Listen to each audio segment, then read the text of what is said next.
Hi everyone, welcome back to my YouTube channel. It's me, Ade, here again.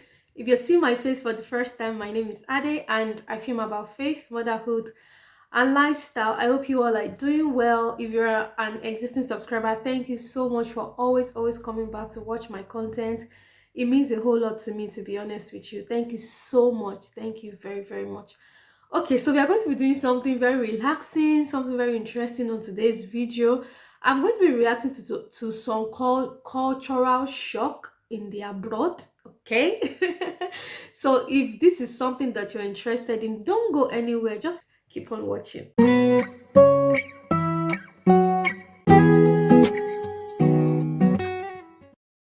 Okay, so you're welcome back. So I actually came across this post I think Facebook on someone's profile asking what was like their experience the first time I brought in terms of culture shock. Let me just read the actual post. So the poster said, um Nigerians who are abroad, what is the one thing that you experienced that sent you into waves of culture shock? I think one for me is, the aspect of referring to or calling people by their name, calling the older generation.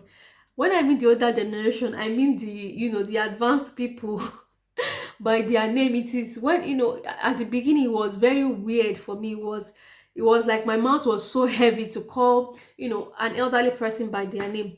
Anyway, I kind of got used to it, but even till now, even when I call them by their name, I still end, maybe if we're having a conversation, I still end the um conversation with sir or ma, depending on the person I'm speaking with. But anyway, I'm going to be reading the responses, and I will tell you if I can relate with them and if you can relate to them as well. So if you've studied abroad or you live abroad, if you can relate to any of this cultural shock, let me know, or any of this culture shock rather, let me know in the comment section. Okay, so the first person replied and said, the first job I got, the oga would always ask, would always say, thank you for your hard work today. I really appreciate you. I was always confused because una no go pay me. This really cracked me up. And I think, like, in the diaspora, like, they actually appreciate your hard work, when you put in so much effort, into the work you're doing, into whatever you're doing, they appreciate you a lot, so it's, yeah, I think I can relate to what this person is saying. It can be quite confusing, like, why are you thanking me? Are you not going to pay me? That actually cracked me up. Another one is my CEO had to call me privately to ask me why I bow when greeting him. He was really interested in my childhood. He's in his mid 50s. I'm not sure if I still do this, but I remember that I used to do this for my lecturers a lot, when I came to the UK to study. Yeah, I used to do it a lot. Even when we have like virtual sessions, like I remember a particular time that we just wanted to have like a chit chat, and we were just supposed to log in from the house. And she was asking a question, and I will always respond. There's always a ma at the end of my answer, and I'm sure everyone will be wondering what is wrong with this young lady. Anyway, as a Yoruba responsible girl that I aspire to be, by reflex, I half knelt for my professor. The guy was very confused, like, what's going on? I carry straight face, just waka, very awkward. I can imagine how awkward that would have been. Another person said, years ago back in the UK, my first time in my master's class, the dean was addressing us. I had a question and kept saying, excuse me, sir, excuse me, sir. The man didn't answer. Then one small girl on the table called him by his first name, and voila, he answered. That is something that I said about calling them by name. I find it really awkward, but it is the norm in the abroad. So they say when you are in Rome, you behave like the Romans, right? Anyway, another person said, one guy midway in class told the professor he wants to pick his girlfriend from the airport. The prof told him it's love matter, must be attended to urgently. Now, so I open my mouth, like, I can't imagine this happening in a Nigerian university. You can imagine being in a lecture room and you're telling your professor you want to go and pick your girlfriend from the airport. I don't know if the person will graduate. Oh my goodness. Another one said, a French couple visited us. My wife hugged, oh sorry, the wife hugged me and placed a kiss. My wife dragged me away from her, like, what is happening? The lady was embarrassed. They they start us down. Oh, sorry, they sat us down to tell us it is a way of greeting. My wife nearly cried. Shame no allow her.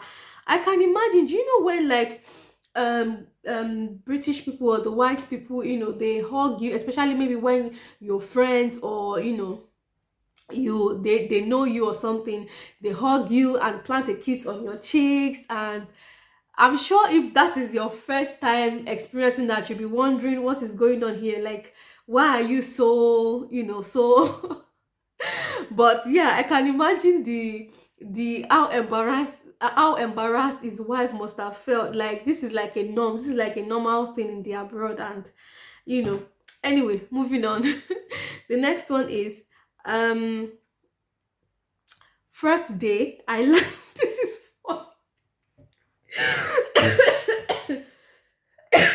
This one is very funny. So this person said, the first day I landed, I was waiting outside the airport for the bus that would take me to the school. The bus came, and when the door I opened, okay, the bus came, and when the door opened, I saw six elderly people. As a Nigerian, I quickly holla, "Good evening, ma. Good evening, sir." All of them kept quiet. I just knew I messed up. But they should have answered the poor guy now. Seriously, come on. That is something that I don't know. I don't know. I don't know. I feel like some of them are not very nice, and if you like, you're like, good evening," they might not even answer you and just. I'm sure they will just look at you like, what is wrong with this person? But at least they should have answered the guy. Oh, I feel so sorry for him. Oh my goodness. Let me read on. Okay, this person said you will buy expensive clothes from a mall, wear it, return it the next week, and you will get your full refund. It was excitingly shocking. Okay, I don't know why people do this one. I feel like if you buy something from a store, and for the fact that you know that this, if you return it, definitely they will refund you back. But don't wear it, and don't wear it for your event and then come and return it. No, that's not nice. That's not.